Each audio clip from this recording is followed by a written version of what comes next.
A hidden chamber, unusual wall scans, sealed spaces behind ancient stone. For years, archaeologists searching for Queen Nefertiti's lost tomb believed they were chasing a dead end.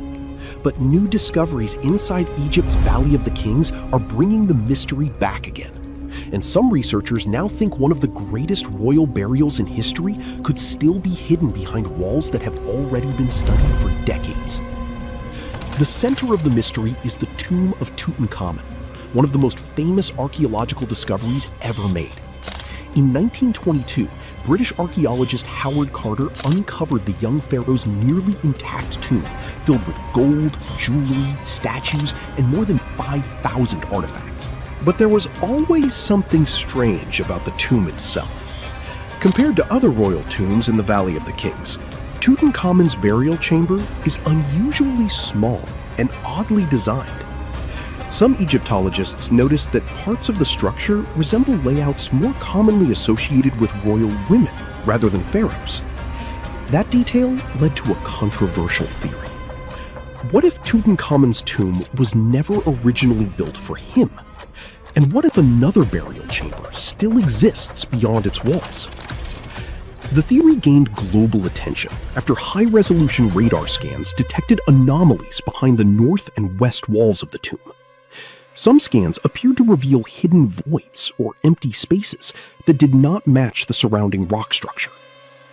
For a moment, archaeologists thought they might be looking at sealed chambers, untouched for more than 3,000 years. And immediately, one name dominated the discussion: Nefertiti. Queen Nefertiti remains one of the most mysterious figures in ancient Egypt. She was the wife of Pharaoh Akhenaten and became one of the most recognizable royal figures in Egyptian history because of her famous sculpted bust discovered in 1912. But despite her importance, her burial place has never been definitively identified. That absence is extremely unusual. Many researchers expected a queen of her status to have an elaborate tomb somewhere in the Valley of the Kings or nearby royal burial grounds. Yet after decades of searching, no confirmed tomb belonging to Nefertiti has ever been found. This is why the radar discoveries caused such excitement. Some archaeologists propose that after Tutankhamun died unexpectedly at a young age, his burial may have been placed inside part of an already existing royal tomb, possibly one originally intended for Nefertiti herself. Certain wall paintings inside the chamber added even more speculation. Some experts believe traces beneath the plaster suggest hidden doorways or structural modifications sealed over long ago. Then, the story became even stranger. Additional scans produced mixed results. Some surveys supported the possibility of hidden spaces, while others failed to confirm clear chambers at all. Different radar systems produced conflicting interpretations, dividing archaeologists into competing camps. But despite the disagreement, interest in the theory never disappeared. And there is another reason the mystery remains alive. Only a relatively small portion of the Valley of the Kings has been fully explored using modern technology. Recent ground-penetrating radar surveys continue identifying underground anomalies, tunnels, and unexplained voids throughout the region. In other words, there may still be undiscovered chambers hidden beneath areas archaeologists thought they already understood. Some researchers now believe entire sections of royal burial complexes could remain sealed behind collapsed passages or intentionally hidden walls. If a chamber connected to Nefertiti were ever discovered intact, it would instantly become one of the biggest archaeological finds in modern history. A royal Egyptian tomb untouched for over 3 millennia could contain preserved inscriptions, ceremonial objects, jewelry, and historical records capable of changing what we know about one of ancient Egypt's most important dynasties. But archaeologists remain cautious. Physically drilling into or opening hidden sections inside Tutankhamun's tomb carries enormous risk. The paintings and structures are fragile, and even small mistakes could permanently damage irreplaceable artifacts. For now, scientists continue relying on non-invasive scans, thermal imaging, and underground mapping technologies to search for answers. And despite years of investigation, the mystery still refuses to disappear. Because somewhere beneath the Valley of the Kings, archaeologists may still be searching for the most famous missing tomb in ancient Egypt. For more than 3,000 years, the gold mask of Pharaoh Tutankhamun stayed hidden in the Valley of the Kings. This artifact, which stands about 21 inches tall, shows how skilled and artistic the ancient Egyptians were. But nobody expected that X-rays would reveal its biggest secret. King Tut was the last ruler of his family during the 18th dynasty.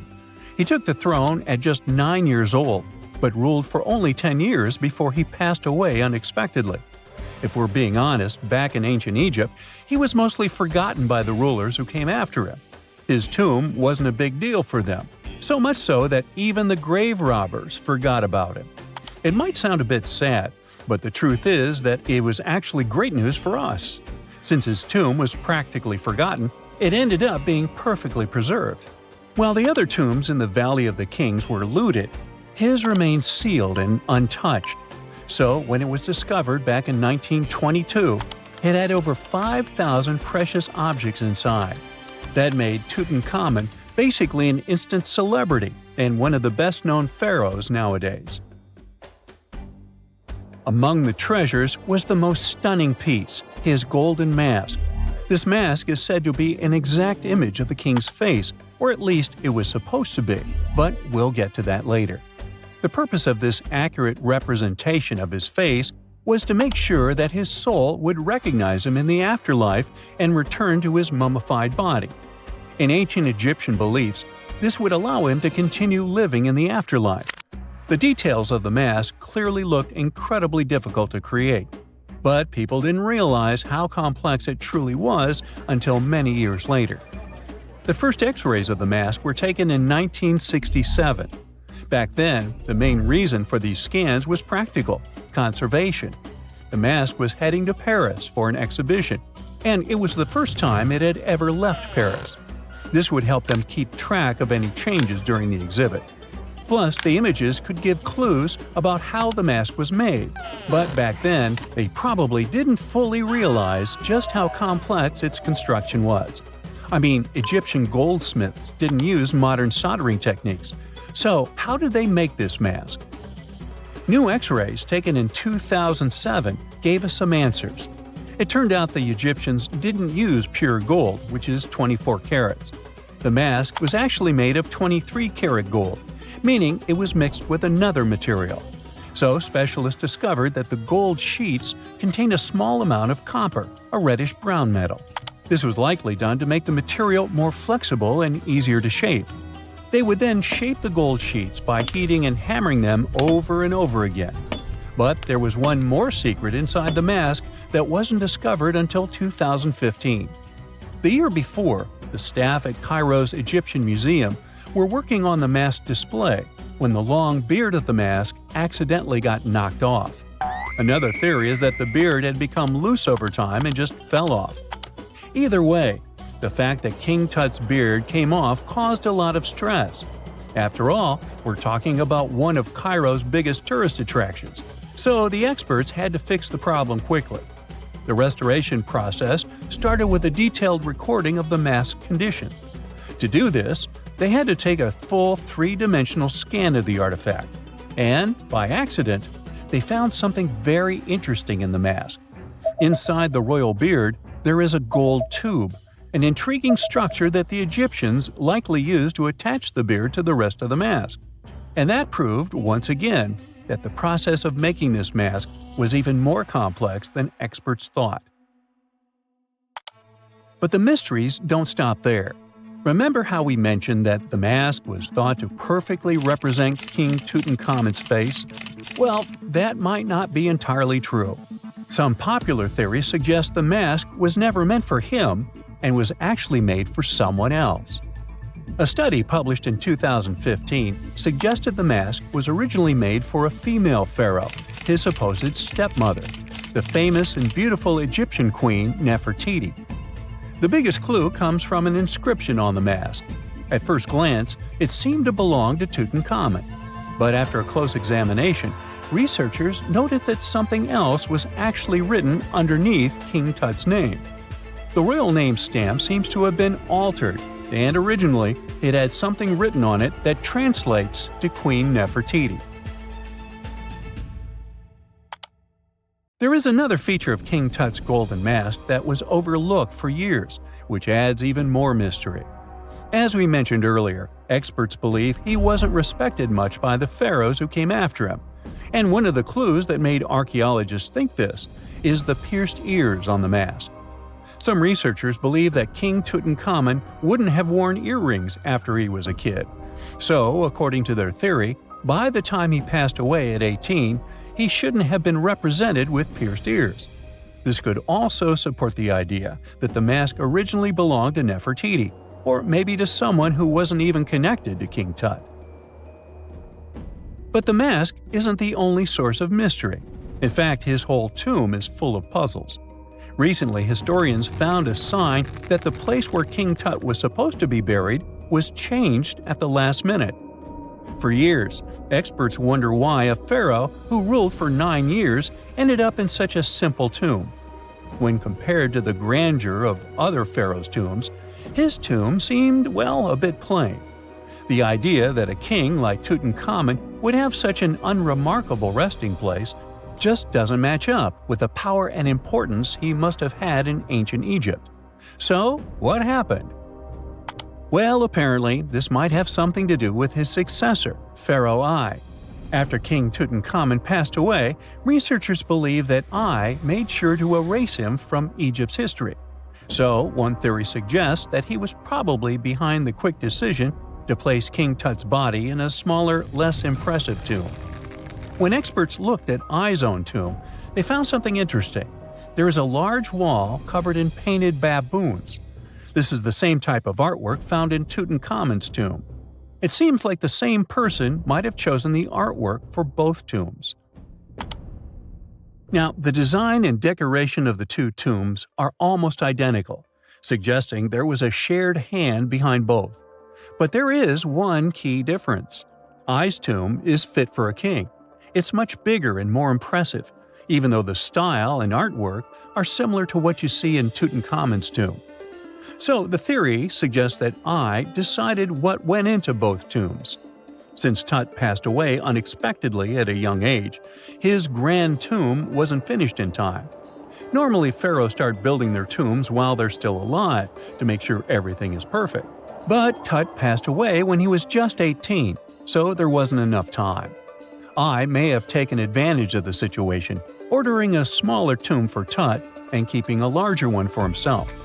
Experts believe this theory explains why Tutankhamun's tomb is so simple and how I managed to wipe his memory from history so easily.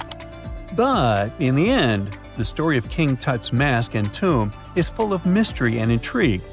Each new discovery sheds more light on what really happened all those years ago. But one thing is for sure, the secrets of ancient Egypt still have much to reveal, and King Tutankhamun will continue to fascinate people for years to come. We all know some iconic symbols. The Statue of Liberty screams USA, the Eiffel Tower represents Paris, and this mask? Undoubtedly, it's Tutankhamun's, right? Sometimes it feels like historians have squeezed every last drop out of the King Tut story. But guess what? The most obvious details often slip right under our noses. Like the fact that this famous mask didn't actually belong to him, nor was it ever meant for him. Stick with me for the details. Can we get a close-up of that mask? Thanks. See those holes? Yep, they're for earrings. And no, it's not that they had anything against jewelry. But back in ancient Egypt, earrings were typically worn by high-status women or kids. Now, if you know your history, you might say, but Tut was a boy king, wasn't he? You're spot on. He began his reign at just 9 years old. Sadly, that didn't last long as he passed away at a very young age. So when he was 9, he might have worn earrings, but he probably took them off when he hit that no earrings age. Sounds reasonable, right? Actually, not quite. That would have been pretty strange since nobody expected him to pass away young. Certainly not at 9. So no one was preparing a kid's mask for a burial. It's this untimely demise that suggests the mask used was simply the best option available when Tut passed away. There are more clues pointing to the idea that the mask was found in a hurry. Let's think about this. Even though Tut was mummified and his body could wait a bit, his loved ones wanted him to reach the afterlife ASAP. Some experts even believe the paint in the tomb was still wet when it was sealed. But look at his mask. It's a masterpiece. There's no way it was made in a rush. It's way more elaborate than other simpler cartonnage pieces. The renowned mask of King Tut stands 21 inches tall, adorned with precious stones, and features a golden beard that weighs 5.5 pounds, making the entire mask 22.5 pounds. Okay, I'm a bit confused here. So it seems like it was probably a kid's mask, but it had a beard? I've never seen a 9-year-old with a goatee, and I'm guessing you haven't either. Just think about it. A grown man's face compared to a kid's face. Fun fact for you, our faces pretty much stopped growing at the age of 16, so by 19, Tut would have definitely had the face of an adult man. Can you imagine trying to fit a relatively small kid's mask on a grown man? That would have been super embarrassing, and no one would have let that happen. Right, let's dismiss the kid's theory.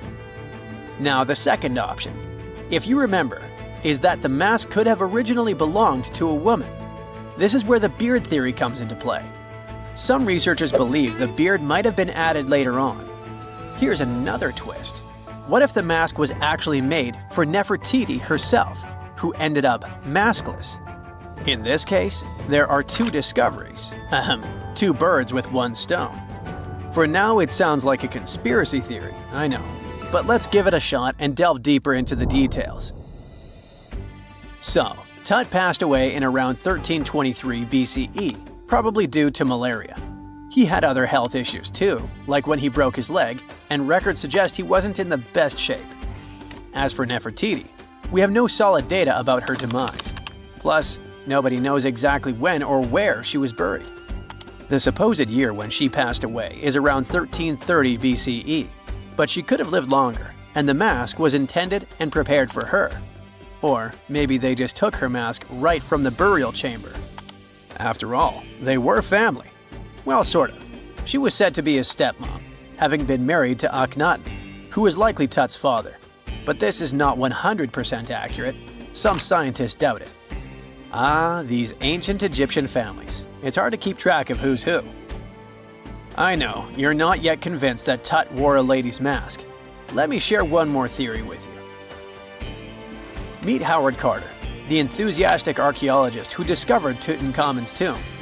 It was located in the Valley of Kings outside Luxor and, to everyone's surprise, was nearly intact. When he entered, he noticed something odd. This didn't feel like a pharaoh's burial chamber. It was classy and all, but it had a vibe that suggested it was made for a woman. Typically, Egyptian pharaohs had larger tombs that suited them better, and even more strangely, it was oriented to the right of the entrance. This didn't add up. That orientation was typical for female chambers, which Egyptian queens used. Another red flag was that the chamber appeared to have been built in stages, and all the artifacts, around 2,000 of them, seemed hastily placed there. Even more curious, they looked like they were meant for other royals. Carter discovered this burial site in 1922, but it remained a mystery as to why it was so bizarre. Almost a century later, Nicholas Reeves thought he may have solved the puzzle. He claimed that King Tut might not have been the original resident of the tomb. Instead, he suggested that the undisturbed resting place of the legendary Queen Nefertiti could be hidden behind the walls of the boy king's burial chamber. Nicholas studied high-resolution photos for months, meticulously examining every pixel. One day, he focused on detailed scans that revealed the texture of the tomb's walls beneath layers of paint. He spotted what he believed to be outlines of two doorways that had been blocked and plastered over to hide them from view. The more he looked, the more it seemed real. Could it be a tomb within a tomb? Nicholas theorized there was a hidden storeroom behind the western wall of King Tut's tomb, and his chamber might just be the outermost section of a larger corridor-style network of rooms. It all sounds fancy, but sorry to break it to you, Reeves' theory was debunked. To find out if he was onto something, experts had to use ground-penetrating radar to see the unseen. Reeves' idea was that if there were gaps, it could indicate the presence of additional rooms. And at first, in 2015, one expert even thought he had found a hidden room. But the glory didn't last for long. A year later, after double-checking, it turned out there were no hidden doorways. By the way, Nefertiti isn't the only legendary woman from Egypt whose burial site remains a captivating mystery. There's a cool legend about Cleopatra that you might enjoy. It's said that she once declared, "No man will ever find my tomb." Kind of fitting, right? After all, the person who's come closest to uncovering her final resting place is a woman. Fast forward a few millennia after she passed away, and while no man has located it, archaeologist Kathleen Martinez believes she might have cracked the code. She's been on the quest for Cleopatra VII's tomb for nearly 20 years, and recently discovered a bust that she thinks represents the famous queen. However, not everyone is on board with her claim. Some experts argue that the bust doesn't resemble Cleopatra at all. Alongside this intriguing marble statue, Martinez's team also unearthed 337 coins, some of which, less controversially, feature Cleopatra's likeness. But the real part is that it's still not officially confirmed.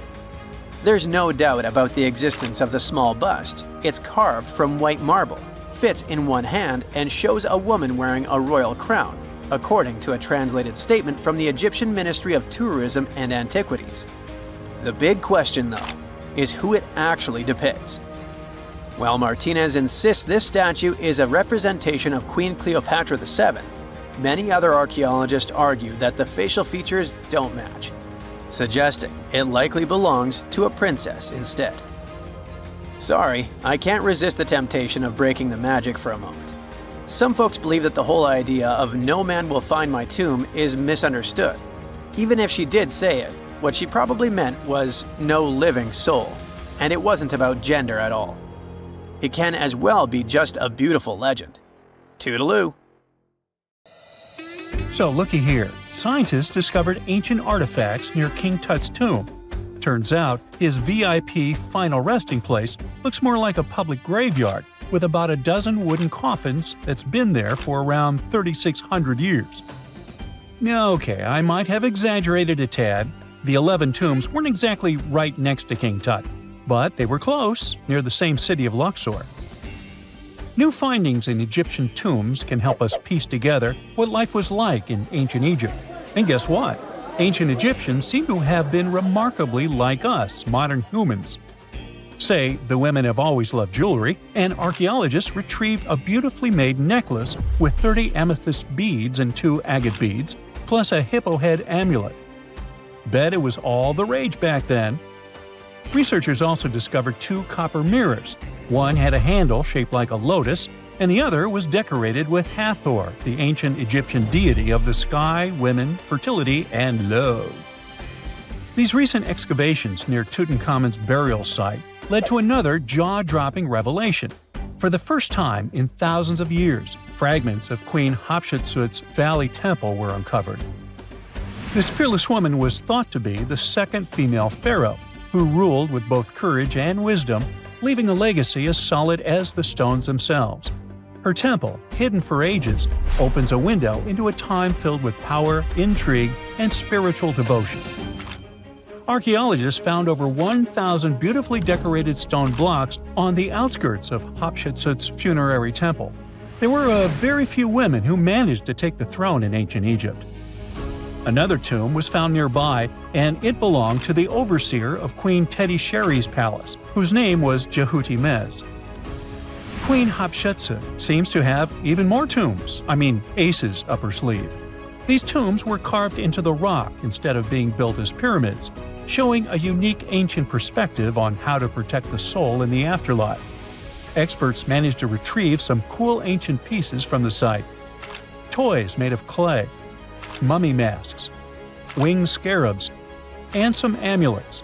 Sadly, there surely used to be way more artifacts, but over the last centuries, there have been people other than archaeologists to stumble upon this site.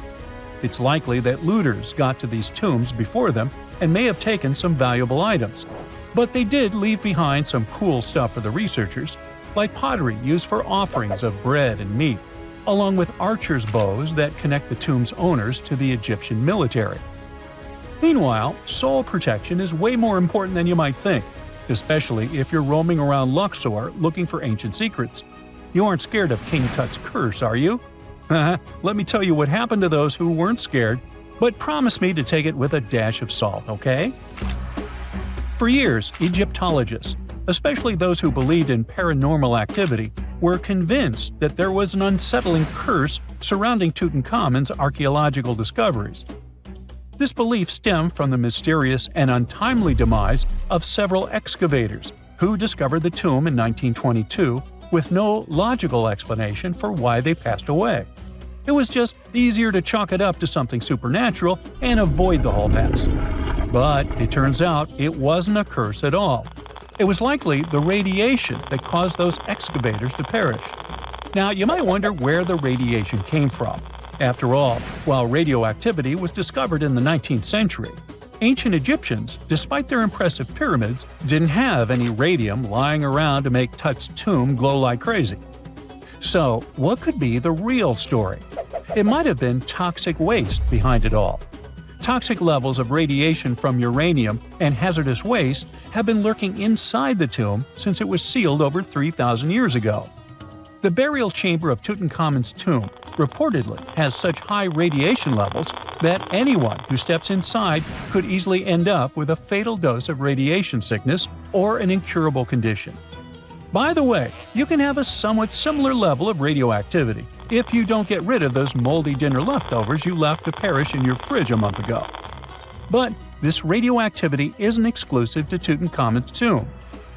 Ancient Egyptian artifacts discovery is rewarding yet dangerous due to unusually high radiation levels in Old Kingdom tombs all over Egypt. Geiger counters have detected radiation at 2 sites near the Giza pyramids, and radon, a radioactive gas, has been found in several underground tombs in Saqqara. Interestingly, experts believe that the builders of these ancient tombs were aware of the toxins, as some eerie warnings were carved into the walls of many tombs. One inscription ominously declared, "They that break this tomb shall meet their end by a malady that no doctor can diagnose." Other ominous phrases like "forbidden," "due to evil spirits," only added to the fear that supernatural curses haunted these ancient sites. Ominous signs have stunned archaeologists since forever, but the fear grew even stronger a century ago with the mysterious passing of Lord Carnarvon, who funded King Tut's excavation in 1922 and reportedly explored the treasure-filled rooms, along with several others who entered the tomb. Arthur Weigall, another British Egyptologist who was present at the tomb's opening and is credited with starting the curse myth, passed away young when he was just in his 50s in 1934. Chances are the condition that made him pass was connected to radiation. In total, 6 out of the 26 people who were there when the tomb was opened met their end within a decade from various causes. Not only X-ray exposure, those reasons include asphyxia, stroke, heart failure, pneumonia, and even poisoning. Well, isn't this getting a little grim? There was one guy who opened the tomb and somehow managed to avoid the infamous curse, Howard Carter, or so it seemed. Some folks pointed to his survival as proof that the curse wasn't real. After digging up the tomb, Carter published several books on the topic and shifted gears from archaeology to dealing in antiquities for various museums. Despite dodging demise or injury, rumors swirled about how the curse may have impacted him in other ways. One of the big stories linked him to Lord Carnarvon's daughter, Evelyn. Some said he was madly in love with her, but she married someone else, so he chose to stay single. Others claimed they had an affair while she was in Egypt, which ended when her father passed away and she left the country for good. However, there wasn't much evidence to support these stories. Evelyn was just 6 when they met, and they remained friends until his last breath. She was even one of the few attendees at his funeral, but denied any romantic involvement, saying they weren't that close. A year after the revolutionary discovery near King Tut's tomb, Evelyn married politician Sir Brograve Beauchamp and had a daughter. That same year, Beauchamp toured the tomb with his parents, guided by Carter himself. Carter never married and, aside from those posthumous rumors about Evelyn, had no other romantic connections. While the curse adds an intriguing twist to his life story, his tendency to keep relationships at arm's length was evident long before the tomb was opened. It seemed Carter just wasn't a people person. In 1939, after battling a serious illness, he ultimately succumbed to fate. He was 64, which was a pretty common life expectancy in the UK back then, so no one really thought it was off and linked it to an ancient curse. When he passed, it turned out he had several artifacts from Tutankhamun's tomb in his London apartment, which were eventually sent back to Egypt, marking what some viewed as the curse's end. Who knows? Maybe if he hadn't had all those ancient souvenirs at his place, he would have lived way longer. But all the other demises might seem off. The curse theory was likely fueled by some strange events during the excavation. Carnarvon got a mosquito bite that became severely infected, and around the time they opened the tomb, Cairo experienced a bizarre power outage in a freak sandstorm. Back in England, the Earl's dog, Susie, managed to escape from Carnarvon's house and began barking frantically at seemingly nothing. At least that's what the staff and family saw. Strangely enough, at the very moment her owner's heart stopped, Susie started howling and fell down without showing any signs of life. Maybe radiation didn't play a crucial role after all, and those were indeed ancient artifacts from King Tut's tomb that made them all perish. Spooky, huh? You're digging in Egypt's famous Saqqara necropolis, also known as the ultimate VIP graveyard for pharaohs, when suddenly you find a giant pink door hiding something no one knew existed.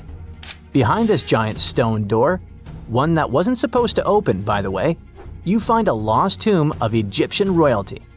Alright, history lovers, it's time to buckle up because archaeologists just pulled off something straight out of an Indiana Jones movie. Let's travel all the way to Saqqara, one of Egypt's most mysterious and treasure-packed ancient sites. The star of the show? The prince you've probably never heard of, Prince Userefre, son of King Userkaf. No one important, just, the founder of Egypt's 5th dynasty. No big deal. But the way his tomb was discovered… It all started with a massive door, made of pink granite, no less. But this isn't just a regular stone slab. This thing is about 14 to 15 feet tall and 4 feet wide. A giraffe could easily walk through it. This door is also definitely heavier than your neighbor's SUV. But here's the twist. It wasn't a real door. It was a false door, a symbolic gateway meant to allow the spirit of the deceased to pass between the world of the living and the afterlife. Normally, that's where the story ends. After all, false doors are common in tombs. But this one was extra special.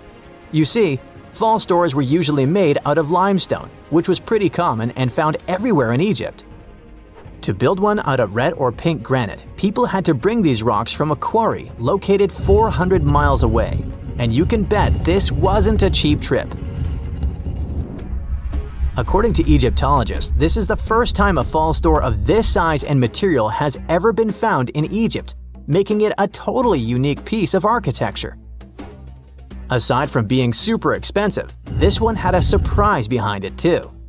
When the team of researchers investigated further, they realized that this false door actually hid a real entrance.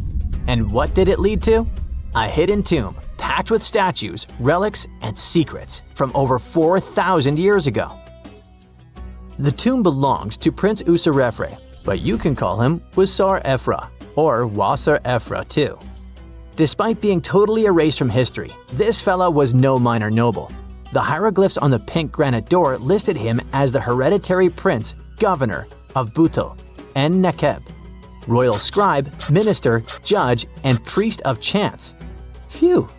He was like the ancient Egyptian version of Daenerys Targaryen. These inscriptions not only identify his political and religious roles, but also suggest he held significant power in Lower and Upper Egypt, bridging both regions through his titles. One title in particular, the Priest of Sekher, links him to the deity of the necropolis, the one with the falcon head. This god was the patron of the living and god of the dead at the same time. So I guess the Forgotten Prince was sort of a big deal, considering that his tomb was placed in such a prestigious location within Saqqara. What's even more mysterious is that Prince Userefre doesn't appear in official king lists or royal family trees, which makes us wonder if he passed away before he could rule, or if his legacy was deliberately erased in one of ancient Egypt's classic political dramas. Some scholars now believe his erasure might be connected with shifting religious or political power struggles during the early 5th dynasty, especially as his father Usarkaf was reshaping Egypt's religious order. And speaking of his father, King Usarkaf was a total game changer. He wasn't just the founder of the 5th dynasty, he also kicked off a religious revolution by promoting the sun god Ra over older deities. That's right, Usarkaf built the very first sun temple at Abu Sir, setting off a dynasty-wide obsession with solar worship. After Usarkaf wrapped up his short but revolutionary reign, a whole lineup of pharaohs took the stage: Sahure, Nefertiti, Nusret-Ini, basically the boy band of the 5th dynasty. And these guys were all about two things: building pyramids and making money. They weren't just stacking stones, they were expanding Egypt's influence, opening up trade routes to far-off lands, and blinging out their temples like it was nobody's business. Back in the tomb, things got even cooler. There was a beautiful red granite offering table covered with inscriptions detailing ritual foods, like an eternal menu for the afterlife, because they believed the deceased could magically eat this food. Fun fact, it was the funerary priests and their families that actually ate the food. There were also pottery shards, amulets, and painted walls, but the real showstoppers were the statues. And this is exactly where things get weird, in a good way. The team found statues of King Djoser, the guy who built Egypt's first pyramid, his wife, and their 10 daughters, inside Prince Userefre's tomb. Hold up. Djoser lived a few centuries before Usarkaf, so what were his statues doing there? Turns out, scientists don't really know.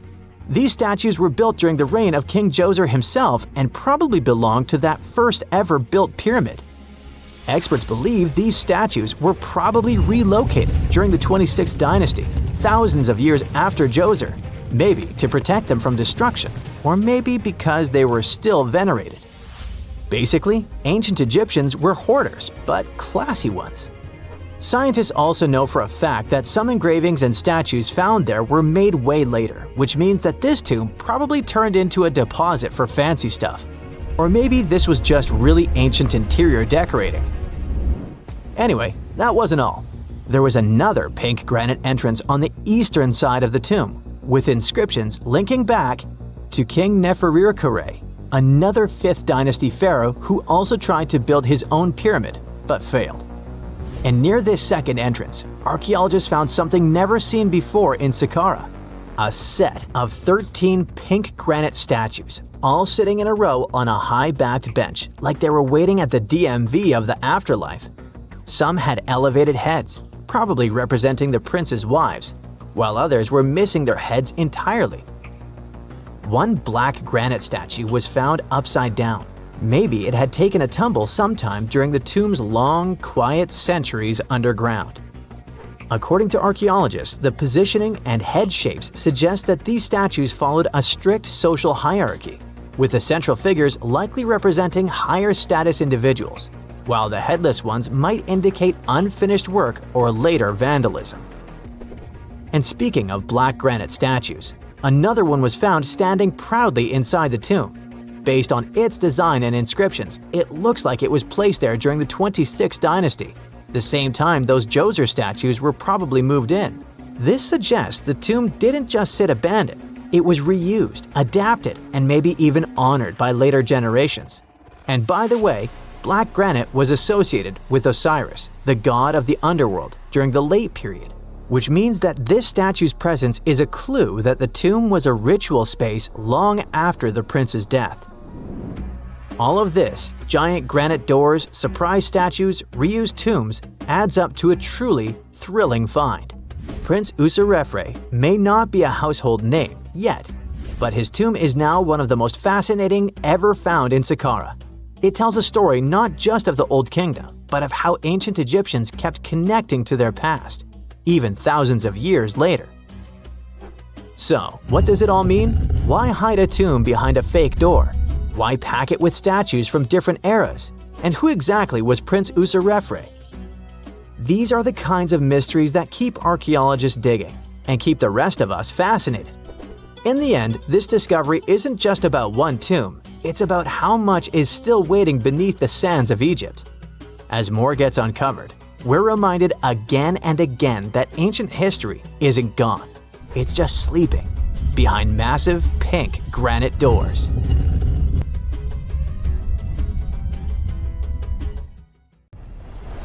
Miles and miles of yellow sand, treeless mountain ridges, and scorching hot sun over your head. And suddenly, something you'd never expect to come across in a barren desert. A small group of overexcited people. They're as happy as you would be if you'd won a lottery.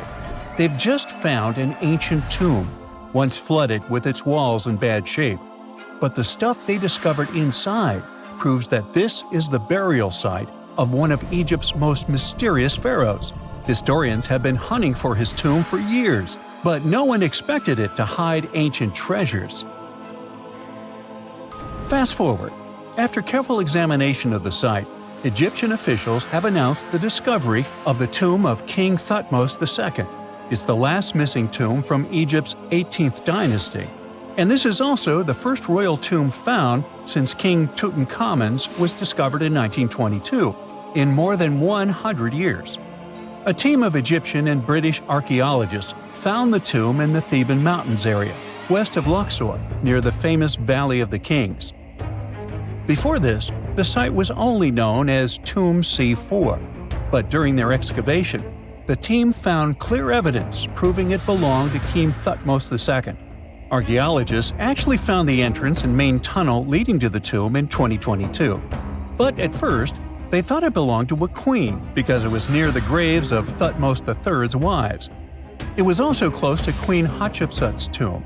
Originally, it was prepared for her when she was just a royal wife, but everything changed when she became pharaoh.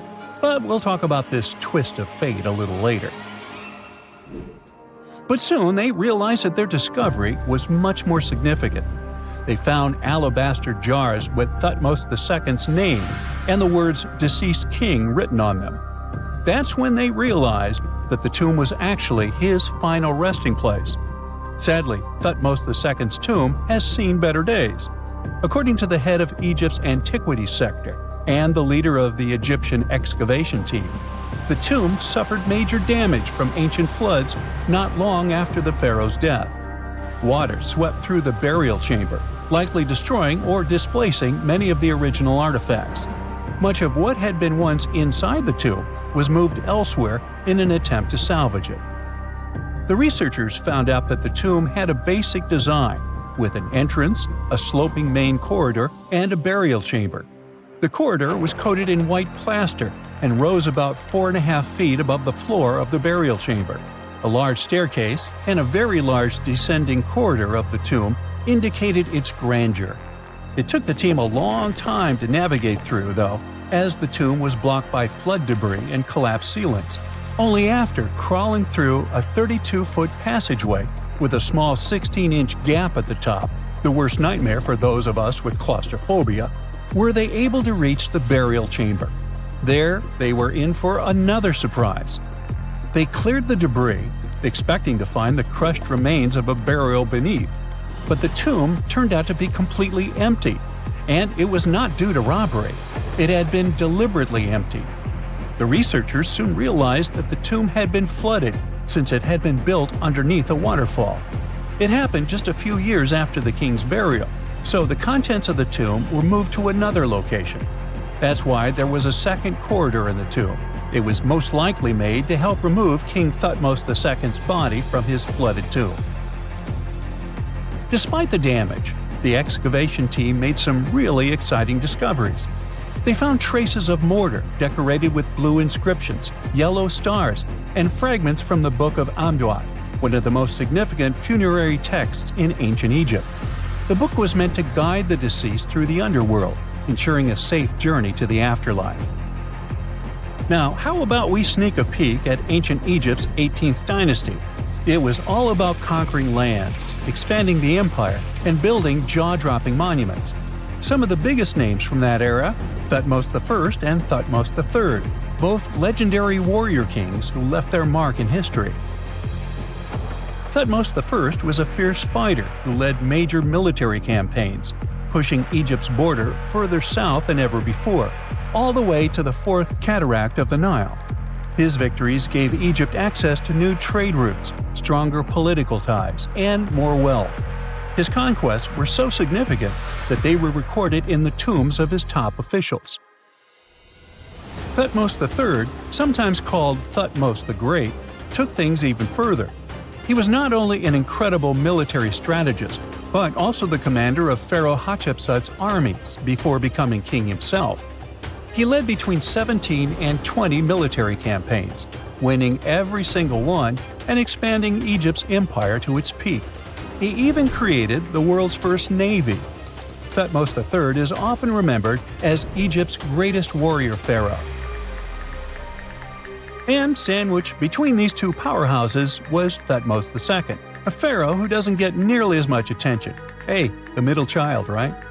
His reign lasted only about 5 years before he passed away at around age 30 in 1479 BCE. He is kind of a mystery. No one really knows what he accomplished. For the longest time, even the location of his burial site was totally unknown. His body was actually found in the 19th century. It was just lying around in the mortuary temple of Deir el-Bahari, in a secret chamber where priests used to hide royal mummies centuries after their original tombs were looted by grave robbers. In other words, Thutmos II's body must have been moved from his original resting place at some point in history to protect it. During his lifetime, Thutmos II made at least one major impact on Egyptian history. He married his half-sister Hatshepsut. That might not sound like a big deal, but it helped her become Egypt's greatest female pharaoh after he passed. The catch? She kept her stepson, Thutmos III, off the throne for decades. When he finally took power, he erased her name from history out of spite. And still, Hatshepsut is one of Egypt's greatest pharaohs, no matter if you're talking about a man or a woman. She brought a lot of wealth and art to Egypt. She led a big trading trip to a place called Punt, where she brought back things like gold, ebony, and incense. She also made sure her name lasted by building amazing structures that we can still see today. At Karnak, she added huge obelisks. One of them is still standing tall. She also was the one to build the Temple of Deir el-Bahari with its countless columns. She was buried there. Interestingly, Hatshepsut was often shown in art as a man with muscles and a beard, like how pharaohs were usually depicted. But she made sure there was always something in the artwork that reminded people she was a woman, like calling herself Daughter of Re or His Majesty herself. When she passed away in 1458 BCE, Egypt wouldn't have a female ruler as powerful as her until Cleopatra, about 1400 years later. According to Egypt's Supreme Council of Antiquities Secretary General, isn't that a mouthful? Hatshepsut's name actually appears in Thutmos II's tomb, meaning she might have even handled his burial. As for their final resting places, well, Hatshepsut was buried in the Valley of the Kings, and Thutmos II's mummy is now in the National Museum of Egyptian Civilization, alongside other ancient Egyptian rulers. It gives visitors a rare chance to see the remains of a nearly forgotten pharaoh. Now, experts consider the discovery of his tomb to be one of the most significant in recent years. The artifacts found there add important details to our understanding of the history of the region and Thutmos II's rule. And even though the tomb's design is fairly simple and follows the same architectural style preferred by later Egyptian rulers, its historical importance is undeniable. In any case, the mission isn't over yet. Archaeologists are now focusing on solving another mystery. Where did the rest of the tomb's contents end up? The team is determined to continue their search. Who knows what other secrets they will uncover that have remained hidden beneath the sands for thousands of years. Scientists have discovered a never-before-seen pyramid immersed in the sands of Judea. After a little digging, they discovered that it held treasures that had been untouched for over 2 millennia and historical secrets that we can only now access. At the Zohar Fortress site, 2,600 feet above the Dead Sea, archaeologists were searching for manuscripts that would provide new information about the history of the site. The excavation was originally part of a long-standing campaign launched by the authorities. Its goal was to protect the sites from looting and unauthorized excavations. What they didn't expect was to find a pyramid-shaped structure built on top of a hill, made of hand-cut stones, each weighing hundreds of pounds. At first, the experts thought it was just a tomb, but they soon noticed the shape of the original walls and understood that the mound was a construction. They immediately realized that someone had dug into the top of the structure, probably looters who had spotted something valuable there. Luckily, most of the structure was still buried in sand, so the most valuable finds were hidden from sight. In the first week of excavation, volunteers found fragments of papyrus, bronze vases, and even ancient furniture, which were exceptionally well preserved. The desert climate had been a great ally in preserving those artifacts over the millennia. With little humidity in the air, mold cannot form, so organic materials such as wood and fibers are protected from cracking and deformation. Hypotheses suggested that the pyramid had been built during the First Temple period. However, new discoveries have shown that it's more recent, from the Hellenistic period. Considering this and the fact that the structure dates back 2,200 years, it's believed that it probably appeared shortly after the death of Alexander the Great, the famous ancient Greek king of Macedonia. At that time, his generals divided the former Seleucid Empire. Ptolemy took control of Egypt and the surrounding regions, including the Dead Sea area, while Seleucus took control of the north, which is now part of the Middle East. It's still not known for sure whether the pyramid was built under the rule of the Ptolemaics or the Seleucids. Both Ptolemaic coins and coins from the Seleucid kingdom have been found at the site.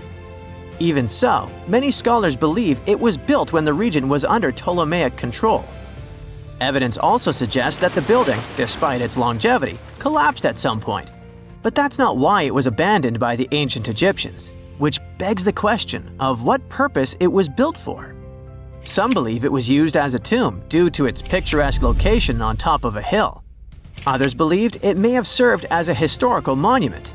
However, one of the strongest theories is that the pyramid was a guard tower, protecting an important trade route along which salt and bitumen resources from the Dead Sea were transported to coastal ports. They also believe it may have been used by Ptolemaic officials to collect taxes from travelers. It would be something equivalent to our modern-day toll booths, or even port inspection agencies. Although the contents of the papyrus documents remain a mystery, it seems very likely they were written using the Greek alphabet, and some experts believe that they may have been tax documents, which would make perfect sense, given the theory that the pyramid was a guard tower. The team calls it a fascinating historical mystery that the dig is helping to unravel, but the find is just a grain of sand in an entire desert. The dig is part of a larger project that's been going on for a long time. And in the last 8 years alone, it has scanned 111 miles of desert cliffs and identified approximately 900 caves within that radius. Using rappelling equipment, advanced technology, and specialized documentation methods, archaeologists discovered thousands of rare items, such as hidden scrolls, woodworking tools, carpets, leather goods, and even treasures. For them, the Judean desert is an ancient vault just waiting to be opened to reveal its secrets. A few years before they found the mysterious pyramid, they discovered a cave that had served as a refuge for Jewish rebels almost 1900 years ago. The site was about 262 feet from the top of a cliff, and because of its difficult access, it hadn't been explored yet. Inside, they found previously unpublished fragments of the Dead Sea Scrolls that contained religious passages written in Greek. 11 lines of text were reconstructed thanks to the good condition of the papyri. So, scientists were able to identify their etymological content. Probably the best thing, there was no problem with preservation. Thanks to the dry and hot conditions of the desert, the artifacts were in impeccable condition. And there were other historical treasures there.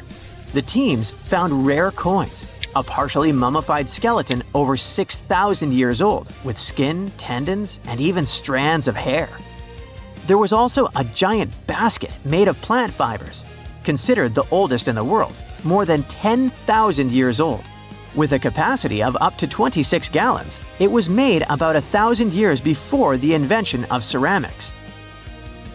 Speaking of historical treasures, there's another one that has caught the attention of the scientific community. A small piece of fabric that is around 3,800 years old. But it's more than just simple fabric. Dyed with the rare scarlet paint mentioned many times in ancient religious texts, this find is the oldest known evidence of fabric painted with a dye made from insects known as scarlet worms. This is where the intense red hue comes from. It was a highly valued color, like royal blue and purple, because those insects lived in oak trees and could only be harvested for a short period during the year. So, those dyes were reserved for sacred fabrics, such as priests' clothes, marking status and religious importance. And although this discovery had great significance for archaeology, its size was actually tiny, measuring less than 1 inch. The fragment was discovered in 2016 during excavations in the so-called Cave of Skulls, but it's not known exactly how this fabric got there. According to experts, it's evidence that people knew how to dye wool fibers already 3,800 years ago or so. It also provides us with proof that the ancient textile industry already used animals at about the same time people began to create written sources. Fabrics painted using this type of dye were recorded in more recent periods. But what makes this piece really special is the fact that it is much older than any other. Another important discovery was made in 1980, when scientists found a seed that was over 1,000 years old, which turned into a mysterious tree named Sheba. They spent 14 years cultivating this plant, which is now about 10 feet tall, only to discover later that it could belong to an extinct lineage of trees that had grown in the region.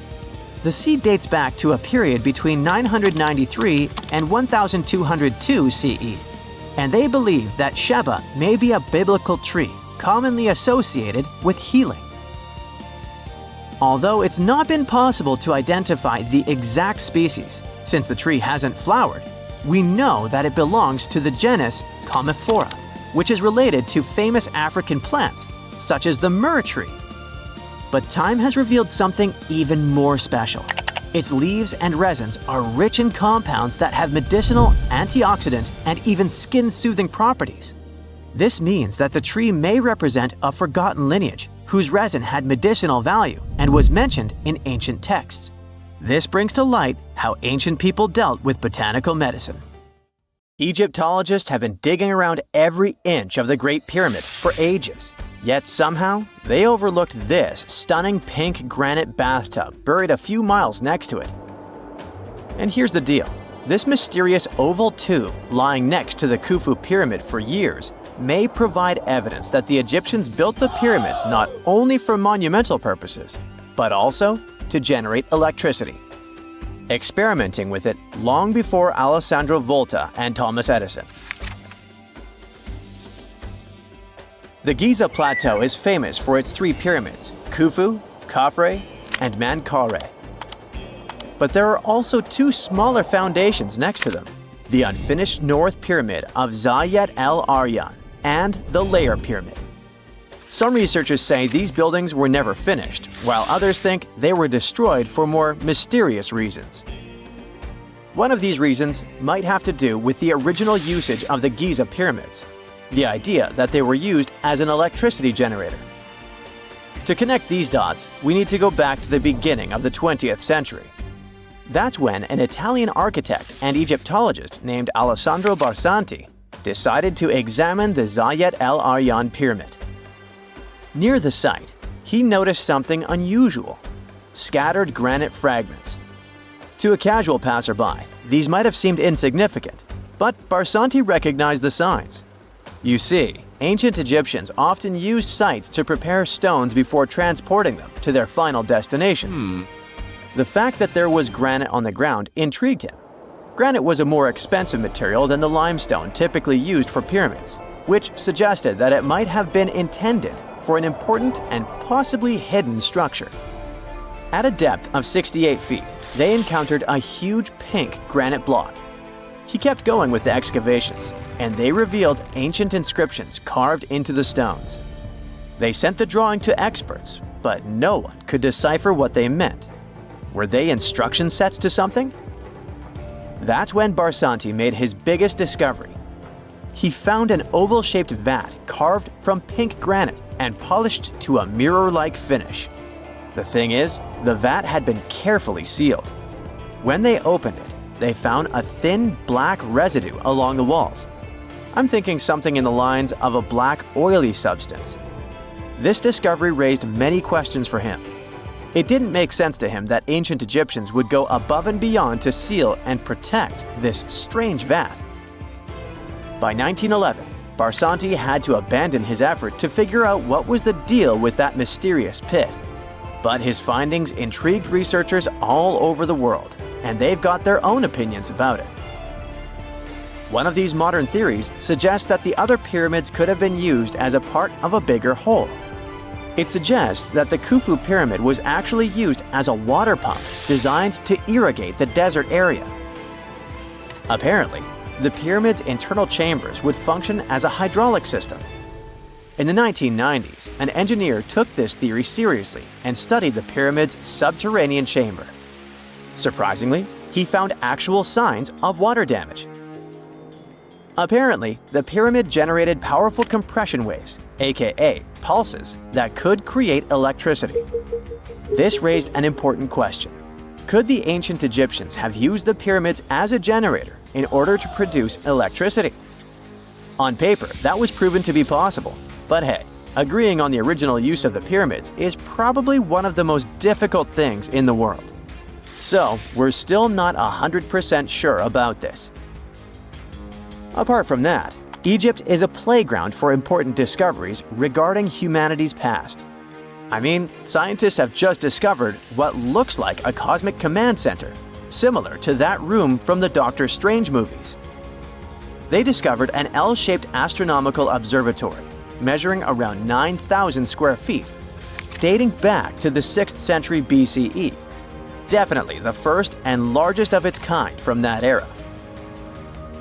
The mud brick structure housed tools used for calculating dates related to ancient Egyptian rites, royal coronations, and agricultural plans. This observatory is located in the archaeological site known as the Temple of Phuto, just 50 miles east of Alexandria. It's pretty impressive. The structure was designed so that you'd get inside the room through an east-facing entrance. This way, you'd get to see the sunrise. Once inside, you'd find a pretty huge shadow clock, used to tell time by tracking the movement of shadows inside the room. This variant of a sundial clock was nearly 16 feet long. That was quite an exciting discovery. Another interesting one was that scientists and Egyptologists have discovered the first ever pregnant mummy. Now, even if we know quite a lot about mummification processes, we keep making discoveries that open new doors into the lives of ancient Egyptians. It took so long for someone to find out this mummy was expecting at the time she was embalmed because she was placed in a male's coffin. More specifically, a male priest. Historians say that during the 19th century, a lot of traders mixed coffins up in order to sell them. Yes, that means they opened them and switched mummies to please their buyers. It was a complete surprise because they were hoping to study more about ancient health issues when they opened this coffin up. But they had another special research on their hands: prenatal practices in ancient Egypt. This mummified woman, who lived about 2,000 years ago, was from 20 to 30 years old when she passed away. She was found in Thebes, and her remains were incredibly well preserved. You see, mummification recipes varied across Egypt. In this woman's case, researchers could tell she was a member of the high society since she was buried with special amulets. But since mummification methodologies differed so much between cities and time periods, they still have to dig further to understand why she was embalmed along with her baby. Speaking of mummies, scientists were digging up a final resting place in Saqqara, also in Egypt, and they unearthed two embalming workshops. One was for humans and the other for sacred animals. Apparently, the workshops date back to about 2,400 years ago. They were equipped with stone beds, clay pots, and ritual vessels. Everything you needed to mummify. But that's not all. Archaeologists also stumbled upon cheese stored in jars behind tombs that were over 3,000 years old. Yep, cheese. This shows that the ancient Egyptians were pretty savvy when it came to preserving food, too. They knew how to store stuff for the long haul, not just the mummies. It really shows how they applied their preservation skills to both food and bodies, giving us a glimpse into their impressive technological know-how. Scientists have also found one of Egypt's oldest complete mummies, and to their surprise, it was completely covered in gold. You see, Egyptian mummies covered in gold are already a rare thing, but they weren't expecting it to be the oldest one ever found.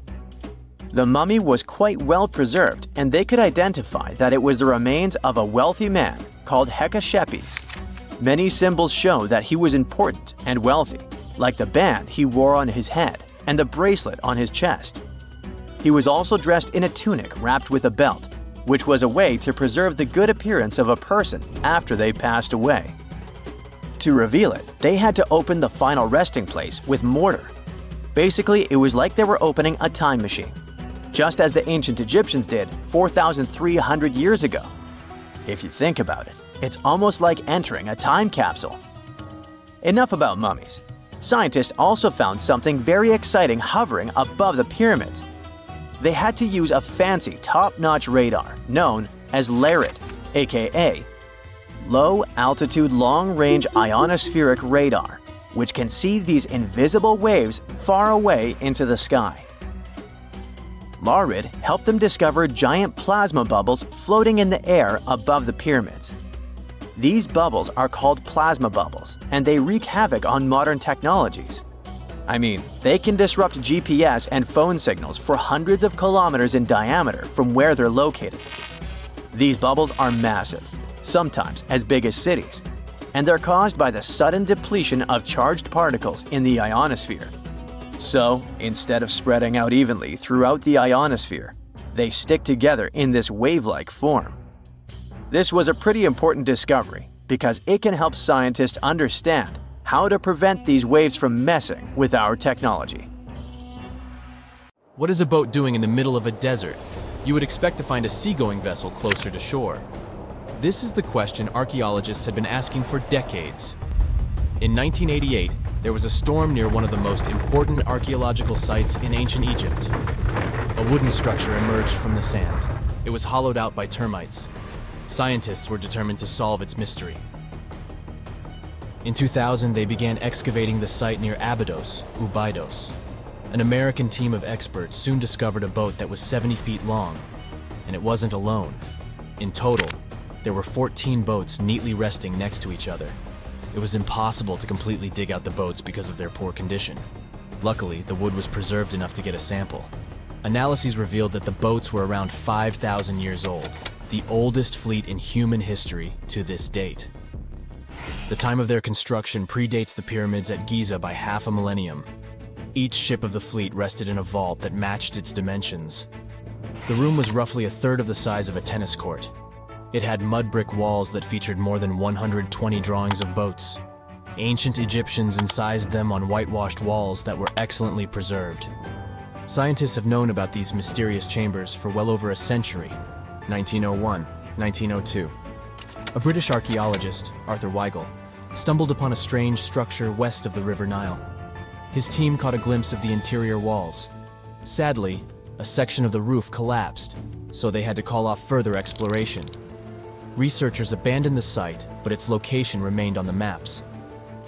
The boat's position first led scientists to think that they rested on a bank of the mighty Nile.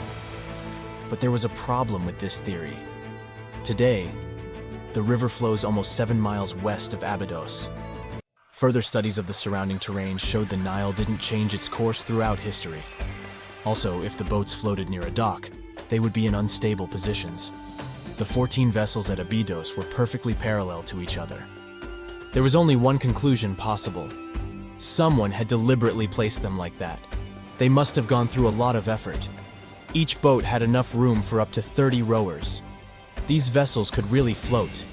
They weren't models, but scholars still don't know if they actually sailed any body of water in ancient Egypt.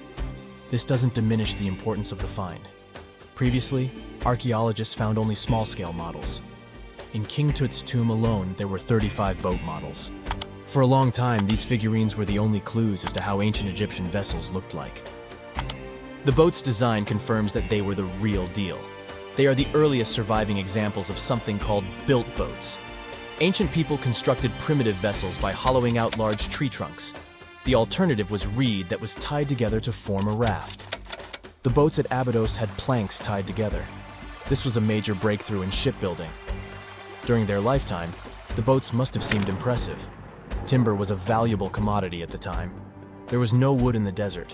Cedar had to be imported from Lebanon. The only person who could afford such luxury was the pharaoh. Studying the area around the ancient fleet provided more answers. Scientists discovered a mud brick structure where Egyptians worshipped the pharaoh. Its approximate date of construction matches that of the wooden boats. The same bricks out of which this building was made were used to encase the fleet. At the time of their construction, the rooms they were stored in had a ceiling. That's the section that archaeologists stumbled upon in the early 20th century. Just like mummies and coffins, these marvelous ships rested inside splendid vaults. The exterior of these rooms was also impressive. The outer walls originally had a plaster of white limestone. It reflected sunlight. In the desert sun, the structure housing the boats must have shone from miles away. Ancient Egyptian builders used the same technique to cover the pyramids 500 years later. Today, their surface looks jagged, but it wasn't always like this. When they were constructed, the pyramids had a top layer of fine white limestone. Their surface was smooth and it gleamed in the sunlight. Instead of stairs, the outer layer of the pyramids was more of a sleek ramp. Archaeologists were left with one final question. Which pharaoh owned the fleet? The answer lay just a mile from the site. This is where the tomb of a pharaoh from the 5th dynasty rested, King Senwosret III. Its time and style of construction matched the ones of the chambers with boats. The very end of his rule might explain how the boats ended up in the middle of the desert. The pharaoh probably passed away in northern Egypt. Then his body was transported down the Nile to Abydos in a marvelous procession of decorated boats. The vessels were later lowered to chambers near the final resting place of their owner. This had a symbolic meaning. In the ancient Egyptians' belief system, ships played a key role. Their supreme deity was Ra. He traveled through the sky during the day in the form of the sun. At nighttime, he sailed through the netherworld in a solar boat. The pharaoh identified himself with Ra. That's why he needed boats in the afterlife. That was the only way to regenerate himself. Just as the sun rises every day above the horizon. This belief existed for thousands of years. The more famous Pharaoh Khufu also had a ship. Scientists found it in 1954 next to his pyramid at Giza. It is some 4 centuries younger than the fleet at Abydos, but Khufu's ship was almost 2 times longer. The Great Pyramid of Giza and King Tut's tomb are some of the most famous archaeological finds in Egypt. But there are many more secrets hiding beneath the endless sands of the Sahara Desert. Recently, 2020, archaeologists found a lost city there. They have labeled it as the most important discovery since King Tut's tomb, 1922. The city of Aten is some 3,000 years old. Historians hope it will give them a unique insight into the everyday life of ancient Egyptians. The famous archaeologist and Egyptologist Zahi Hawass proclaimed the site a lost golden city. Aten sits some 300 miles south of Egypt's capital, Cairo. It is close to the famous Valley of the Kings. Archaeologists first found sections of mud brick walls that spread out in all directions. They discovered complete rooms with tools of everyday life inside. The research team unearthed a bakery, a residential neighborhood, and an administrative district. They all date back to the time when the Egyptian civilization was the wealthiest in its long history. They were also the first to make objects from iron. In 1911, scientists found a set of iron beads near a village in Lower Egypt, El Girza. These are the earliest known iron artifacts. The discovery is literally out of this world. Ancient people made them by beating into shape a piece of a meteorite. The 9 beads were once part of an ornate necklace.